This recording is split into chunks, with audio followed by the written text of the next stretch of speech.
It's week 7 and the stakes are high in Broncos country. The Broncos travel to Cleveland to face the Browns, with both teams looking for a win to snap a skid during a week of lineup shakeups on both sides as Denver prepares for their primetime debut in 2021. Welcome into Broncos Weekend, everybody. I'm Matt Boyer alongside Alexis Perry and the Hall of Famer Steve Atwater. Guys, Thursday Night Football, always unique environments and challenges. Broncos have won 3 of the last 4 on Thursday Night Football, but this week there's the Browns and Broncos in one of the most unique environments that we've seen. An injury report that is 30-ish players long, and that includes Baker Mayfield at quarterback for the Browns, going to be out for this game. So in steps Case Keenum as we look at the quarterback matchup for this week's battle. Steve, Case Keenum has thrown a whopping 13 passes in 2 years as a Browns quarterback, only appeared in 2 games this season. How do you prep for a quarterback, if you're the Broncos, who hasn't been in the offense, and an offense that is missing their 2 starting running backs? Well, I think if we prep for the offense as if Baker Mayfield were going to be there, I think we'll be just fine, because I don't think they're going to change up the entire offense just because Case Keenum's in there. We know Case Keenum, he played here. We know that he's not a very mobile quarterback, but he can be accurate at times. I think he'll have that offense down pat, though, and I don't want us to underestimate what Case Keenum can do. We got to prepare for him to be his best. Keenum was a 6-10 starter for the Broncos back in 2018. Alexis, injuries at the QB spot, it's been a theme this week. Teddy Bridgewater nursing an injured foot, but he's expected to play. Last week, the offense started fast with a touchdown, and it looked like Teddy Bridgewater in the offense kind of got some momentum going. They wanted to take more shots down the field. They must have been listening to you last week when you called it on Broncos Weekend. Just wish they would have connected. That's right. Do you see them going back to the same strategy, or do you think, they changed the game plan up a little bit? Yeah, let's not confuse a strategy and a game plan with how this offense operates once they've fallen behind. I do think there are some plays deep downfield that the Broncos really like to run, but there's a difference between knowing a play like that will be successful versus being forced to run a play like that because you're fighting your way back into this game. Like I've been saying really this whole entire season, I think the key to success for this Broncos offense is running the football. 21 combined carries for Melvin Gordon and Javonte Williams against the Raiders is not going to be good enough. We need to see that number between 30 and 35. And given the fact that the offensive line is struggling to pass protect, I think it's really important to run the football. For the sake of Teddy Bridgewater, he can't afford to get hit 17 times like he did last week against the Raiders. So it's really a time of possession thing. They need to eat up the clock, and they need to put Teddy Bridgewater and this entire Broncos offense in position to be more successful. Yeah, 17 quarterback hits and 5 sacks a game. You're not going to last that long in a 17-game season if you're Teddy Bridgewater. On the flip side, though, on the defense, a couple of guys who are going to be bringing that pressure this week are Myles, Garrett, and Von Miller as we take a look at the edge rushers in this one. A couple of great Texas A&M Aggies. Alexis, Von hasn't registered a sack in the past 2 weeks, but comes into this game as motivated as we've seen him in a while. He said, "I don't know who the tackle is going to be, but I'm going to kill him." That was a direct quote. Is this the perfect scenario for a big night from the Super Bowl MVP? I love Von Miller saying that simply because I know that, one, he does want to have a big game. He wants to get back to his dominant form of play. However, he's really just trying to fire up this defense. He wants to be a leader on this team, and he's doing that, especially this week. However, if I'm the Browns and I don't have a starting tackle in this game, I'm not going to have my backup tackle go one-on-one with Von Miller. I am double teaming the heck out of Von Miller this week. I'm having tight ends chip him. I'm having our running back stay in this game for max protect, because Von Miller, hungry Von Miller, that's terrifying. I am not down with that. So I do think this is going to be a big game for Von. However, if you don't see Von get a single sack in this game, don't be surprised, because I think he's actually going to be setting up the rest of that Broncos front 7 to actually have a big game. The last time we saw Miller make a proclamation like this, 2018, ahead of a Thursday Night Football game, 2 sacks and 5 quarterback hits against the Arizona Cardinals. So let's do it. Yeah, so maybe there's some mojo working there with the former Super Bowl MVP. Steve, Myles Garrett might be the defensive player of the year this year. He's leading the NFL in sacks. What makes him so tough to defend against? I mean, this is a Broncos team that gave up 5 sacks to the Raiders last week, and this is another huge test for the Broncos. What are some strategies to kind of stop him and contain him? Well, first off, he's a huge human being. Huge. 6'4", 272 pounds, big guy. great speed off of the edge. He gives tackles big problems because he has the speed to get around them and the strength. He can bull rush. He can, use his hands to get their hands off of him to get into the backfield. He's great against the run. He doesn't get too far up the field. He's a complete player. I don't know if he was the first pick, but he was up there high, first, second pick in the draft many years ago, and he's deserving of that and showing why he's that type of player. And when you have a good defense, you have good edge rushers, you have guys who are going to pressure the quarterback. That takes so much pressure off of the secondary and the guys and the linebackers when you have guys that can get to the quarterback. Trayvon Diggs might be the Defensive Player of the Year candidate, Myles Garrett might be the only Defensive Player of the Year candidate, if not for Trayvon Diggs. A couple of wild cards that I want to get to, guys, for this game, because let's face it, with an injury list 30 players long, you don't know who's going to step up in this one. And so let's focus in on Noah Fant and Donovan Peoples-Jones for the Browns. Alexis, in terms of Noah Fant, it's going to be National Tight Ends Day this week. It's technically on Sunday. Who comes up with these things? We play on Thursday. It was George Kittle a couple of years ago who started this all, but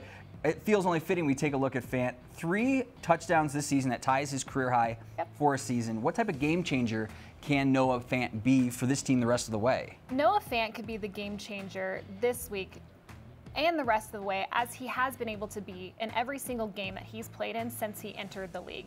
This is the kind of production the Denver Broncos expect from a guy that they drafted 20th overall. And really, he could do even more, but we all know that that really does depend on the game plan. This past week, he was targeted almost 3 times more against the Raiders than he was the week prior against the Steelers. We all know that Noah Fant, he is a better weapon than he is a blocker. So really, double-digit targets for Noah Fant should be the standard for this team moving forward. The last time that the Browns faced the Broncos, Noah Fant had a 75-yard touchdown reception. So hopefully big play, see that again. Steve, this Denver secondary going to face a wide receiver core with Donovan Peoples-Jones. Odell Beckham and Jarvis Landry on the injury report. They could play. Their status is up in the air. That's going to be a tough test for a Denver secondary that had communication errors last week and some execution errors. Justin Simmons says those mistakes are totally fixable. Where do you think Denver's pass defense can improve the most this week? Yeah, I've heard a lot of guys mentioning getting back to the basics, and I think that's exactly what they have to do. You look and see the alignment on the play where Henry Ruggs caught the deep pass last week against the Raiders. Well, we're aligned a little bit too far to the right, disguising. I love the disguise, all of that, but you got to get back to take care of the responsibility a lot sooner than you do. I saw some little bit of footwork issues in there that can be cleaned up. So getting back to the fundamentals, hopefully they can do that this week. Not a heavy week of practice. Coach Fangio said it. We're not going to be running around too much. It's going to be light practices. Hopefully they're getting the fundamentals down and they'll get back to playing solid football this week. We've got to take a quick break, but when we come back on Broncos Weekend, whether it's the drive or the fumble or McManus OT winner, we'll take a look at the Browns and Broncos rivalry going back decades. Don't go anywhere.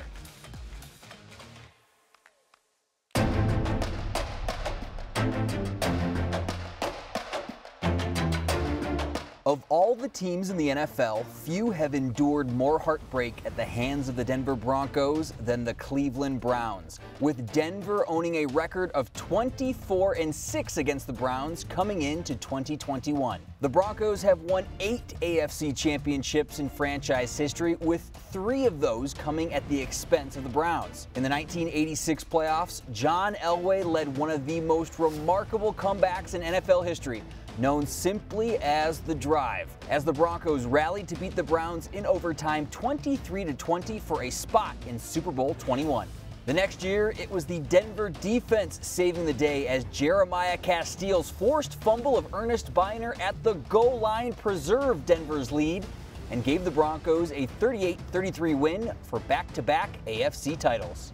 That level of success has been consistent in recent meetings as well. Prior to this season, Denver notched a win in their last trip to Cleveland. Manning loads it up, home run ball, sideline. Sanders has it, foot racing, here we go. Sanders 30, 25, 20, 15, 10, 5, to the house. Peyton Manning's touchdown bomb to Emmanuel Sanders and a 34-yard field goal from Brandon McManus in overtime gave Denver a 26-23 victory during their Super Bowl season of 2015. And going deep, Sutton. Oh, he got it! What a catch! Touchdown, Denver! And in their last battle during the 2019 season, Cortland Sutton's touchdown acrobatics and Noah Fant's rumble to the end zone sealed a win for the Broncos as Denver edged the Browns 24-19. It's easy to see why John Elway and the Broncos might be one of the most hated teams in the city of Cleveland. That's just fine with us. Welcome back to Broncos Weekend, everybody.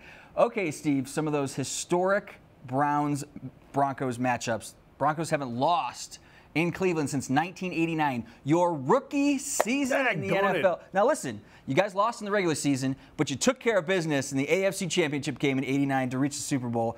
What do you remember about those games, those great Broncos-Browns teams of the late 80s and early 90s? I just remember great battles. I don't know if the teams of the fans can do this now, but back then they threw dog bones at us.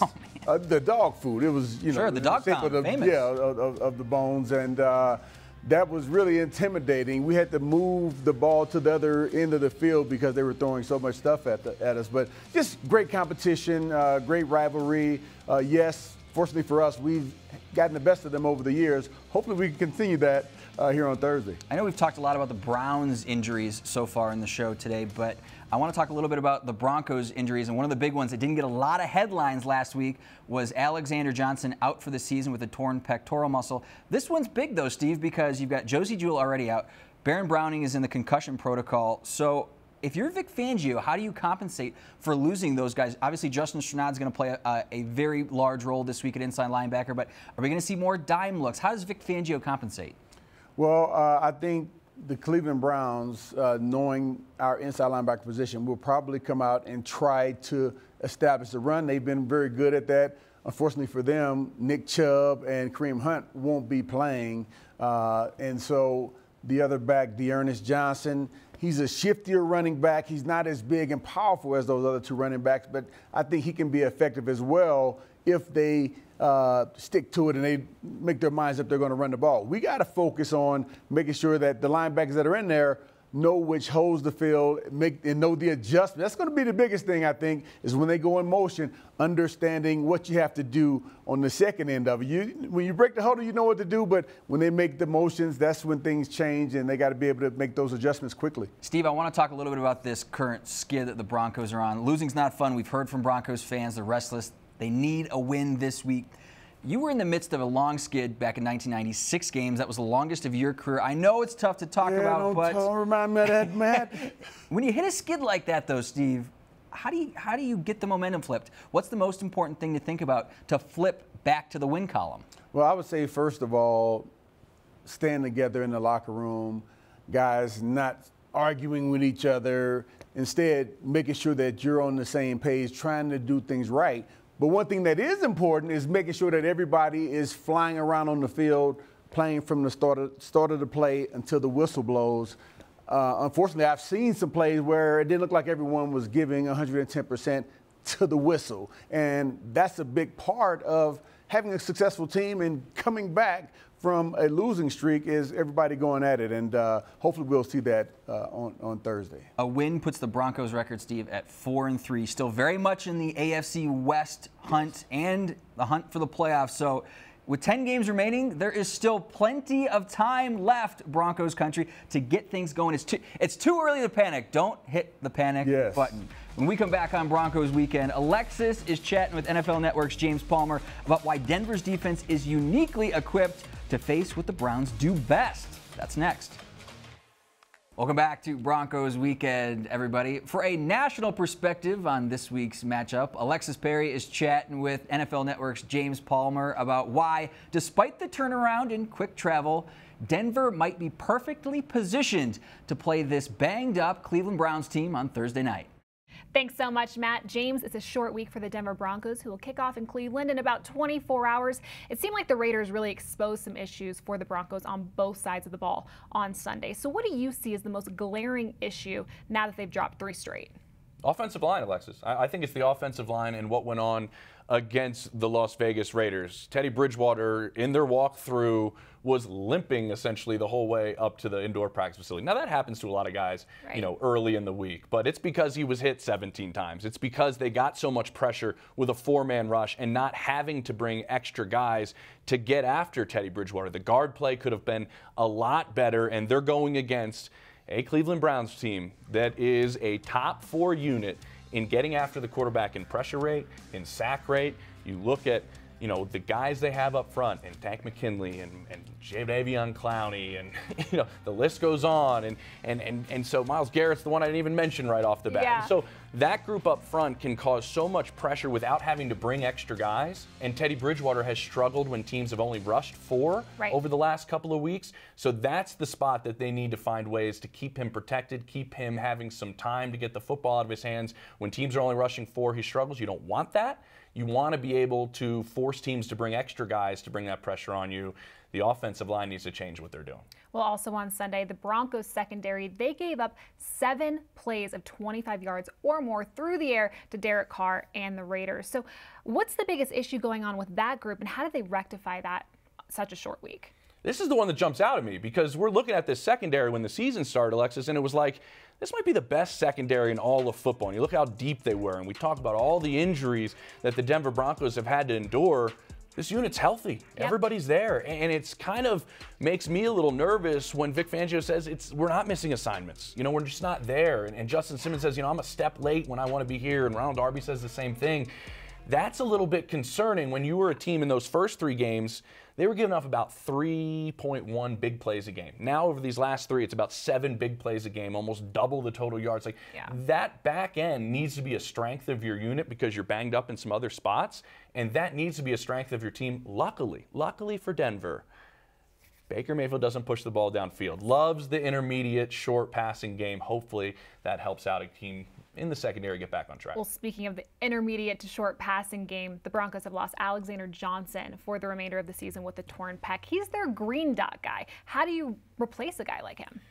It's tough because he's lost to the same injury Josie Jewell is out with, and he was healthy. He was one of the better linebackers in all of football. And then Baron Browning's out as well with a concussion. You're extremely thin at the linebacker spot. I think what helps you out is the ability to be deeper at the secondary spot. You can put a guy closer to the line of scrimmage and help your linebackers out, whether that's Kareem Jackson, whether that's Justin Simmons. Like I mentioned, if they're not going to go over the top on you, and you don't have that fear, you can creep in a little bit to help out the middle of the field. But there's enough leaders on the team in terms of, the guys I mentioned that know how to run the defense. That's not really my concern. It's just making sure you can help stop the run, but the run won't be as impactful for Cleveland as it has been this season. You mentioned that Baker Mayfield, he doesn't really push the ball downfield. However, what kind of challenges does that pose for this Broncos defense who are now preparing for Case Keenum?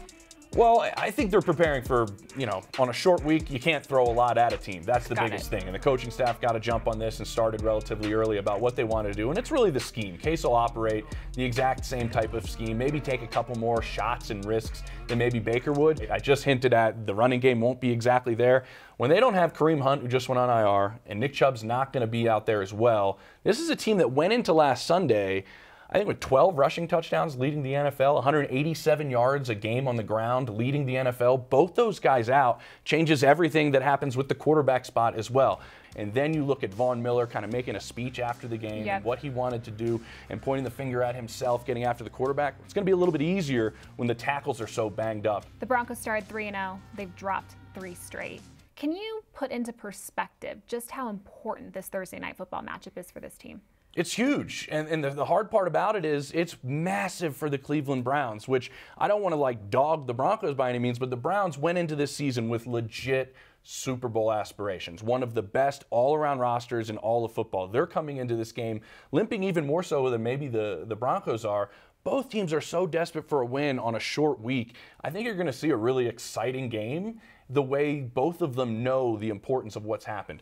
Denver doesn't want to drop 4 straight. And I think they're looking at everybody going, well, look who you played the first 3 weeks. And they want to kind of eliminate that kind of narrative. Okay, you will be in Cleveland, am I right? I'll be there. Enjoy the game. Hey, if you could, just bring the Broncos a little good luck. I'd love to. Okay. I'd love to. Thanks so much, James. Follow him on Twitter at JamesPalmerTV. Matt, we'll send it back to you.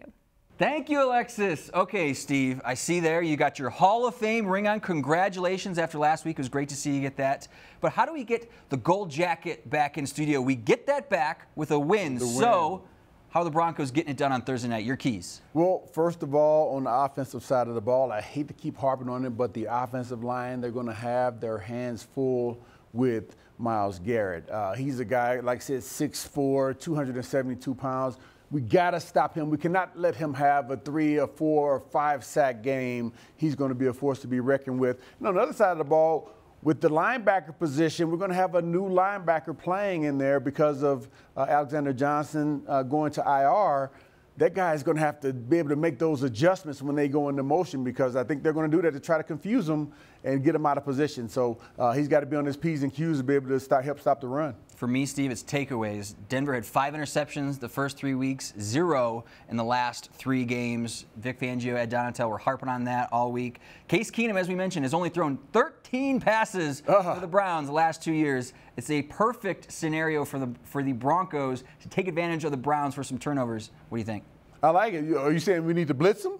I'm saying you just need to get pressure, whether it's with 4 or with 3, just get the pressure. Okay, all right, I like it. There we go. Your keys to the game, Broncos country. That's going to do it for us today on Broncos Weekend. Special thanks to the Hall of Famer, Steve Atwater. I'm Matt Boyer. So long, Broncos country. We will see you next week.